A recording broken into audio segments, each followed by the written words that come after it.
شماری از ساکنان پایتخت از شیوه برگزاری یرمرکه‌های محصولات کشاورزی از سوی شهر و ناحیه‌های دیگر در دوشنبه ناراضی بوده آنها را سبب بالاروی نرخ‌ها نامیدند. وزیر کشاورزی تاجیکستان قربان حکیمزاده شکایت ساکنان را درست خواند و گفت ممکن چنین فاکتور هم باشد. بعضی نفران بی‌مسئولیتی ظاهر کرده گرچه این مقصدی خودش تشکیل نمودن یارمارک تنظیم نرخ و نوا و پس کردن آن شدتناکی پس نمودن آن در بازارهای شهر دوشنبه است.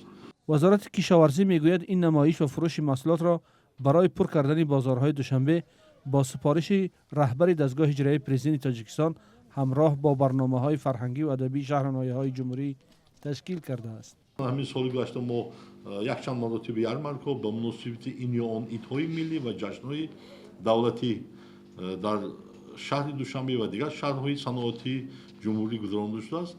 نفع خودش رو نتیجه مثبت خودش رو رسانده است. لکن چنین حالت‌ها باشد ما در بعد آینده که این وزارت مسئول است این را نظارت میکنیم چون به شما با بسیارتر عیان‌تر است چون مردم میگویند. اما رجب میرزا تحلیلگر تاجیک زمان برگزاری یرمرکه‌ها در یک مطلب با نام چرا حکومت فقط غم دوشنبه را میخورد هدف و شیوه برگزاری آنها را به باد انتقاد کشید.